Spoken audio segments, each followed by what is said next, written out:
श्रीनगर में 22 से 24 मई को G20 ग्रुप का इजलास शुरू हो चुका है। पाकिस्तान कुछ भी कहे उससे मेरा नहीं ख्याल इंडिया को कोई फ़र्क पड़ता है और ना बाकी कंट्रीज़ हैं उनको कोई फ़र्क पड़ता है, इसलिए कि रोक आप सकते नहीं। ठीक है, आपने थोड़ा बहुत शोर मचा। श्रीनगर को हंगामी बुनियादों पर स्मार्ट सिटी बना दिया गया है। G20 दुनिया की 20 बड़ी मईशतों की तंजीम है और श्रीनगर का मकाम जो मुंतखब किया गया है उससे दुनिया भर को यह पैगाम देना है कि भारत पाकिस्तान पर सबकत ले जा चुका है। ना सिर्फ पाकिस्तान पर बल्कि चाइना को भी एक बहुत बड़ा मैसेज देने की कोशिश की जा रही है। क्या दुनिया भी अब ये चीज को मानने पे मजबूर हो चुकी है कि आने वाला टाइम इंडिया का है? लगता तो ऐसा ही है। तो जम्मू कश्मीर की तारीफ करते हुए कह रहे हैं ना ये स्विट्जरलैंड है, ना ऑस्ट्रेलिया, ये कश्मीर है, ये इंडिया है।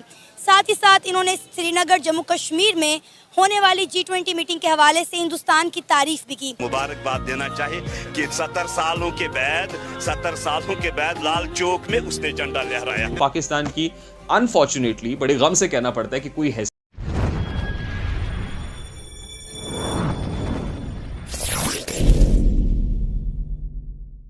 को मैंने खबर दिखाई बताई, इसके हवाले से आप क्या कहना चाहेंगे जो पाकिस्तानी मीडिया पे चीज चल रही है? देखिए, बहुत टाइम से कश्मीर का इशू जो है वो है बहरहाल पाकिस्तान और भारत के बीच में, जो सॉल्व नहीं हो पा रहा। लेकिन उसमें थोड़ा सा अब हम लोगों को मैच्योर होना पड़ेगा, स्पेशली पाकिस्तान को, कि अगर G20 के कोई इवेंट या कोई भी इवेंट अगर कश्मीर में होता है तो उसमें हमें बोलना नहीं चाहिए और हम कुछ कर भी नहीं सकते। लेकिन बहरहाल एक तरीका है, एक आदत सी है हम लोगों की, वही चीज अब भारत के साथ है कि वो G20 की वहां पर समिट करा रहे हैं और पाकिस्तान की तरफ से शोर मचाया जा रहा है। मगर मेरा ख्याल है पाकिस्तान को ऐसा नहीं करना चाहिए था और इस इवेंट को आराम से हो जाने देते। इसलिए कि रोक आप सकते नहीं। ठीक है, आपने थोड़ा बहुत शोर मचा के सऊदी अरब और इसके अलावा टर्की और चाइना को रोक दिया है, मगर उससे भारत को कोई फर्क पड़ता नहीं है। इससे अगर 3 कंट्रीज नहीं भी गई तो उनका जो इवेंट था वो तो कंप्लीट हो गया, लेकिन नाम तो हमारा खराब हुआ कि हम बिला वजह शोर मचा रहे थे, जो हमें नहीं करना चाहिए था।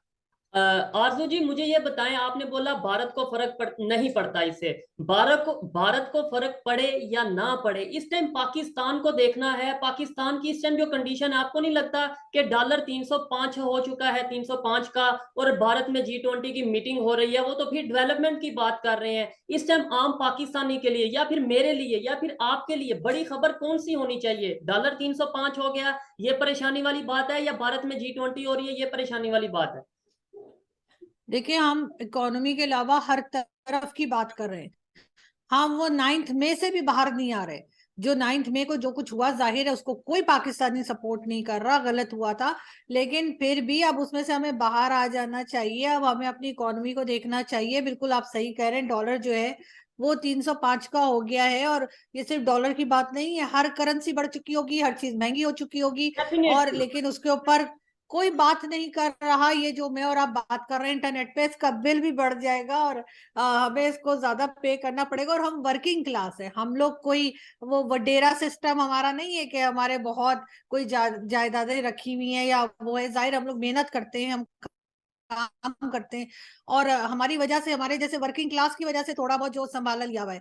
लेकिन फिर भी पाकिस्तान उस तरफ नहीं देख रहा, ना स्टैब्लिशमेंट देख रही है और ना ही हमारी जो कहना चाहिए गवर्नमेंट है वो देख रही है। बल्कि अगर आप टीवी चैनल्स को देखें तो आपको ये G20 पे जो हमारे यहाँ बार बार बात की जा रही है, उसके अलावा एक चीज और नजर आएगी, और वो ये कि हमने करोड़ों के कमर्शियल्स चला रहे हैं हम हर चैनल के ऊपर, सिर्फ ये बताने के लिए कि हम अपनी फौज के साथ खड़े हैं, कि हमारी फौज बहुत अच्छी है, हमारी फौज के साथ हमारा जो है वो, हम पूरी ईमानदारी के साथ अपनी फौज को सपोर्ट कर रहे हैं। इस चीज के ऊपर करोड़ों रुपए जो है वो इन्वेस्ट किए जा रहे हैं। अब गवर्नमेंट कर रही हो चाहे स्टैब्लिशमेंट कर रही हो, बहरहाल पैसा तो पाकिस्तान का है।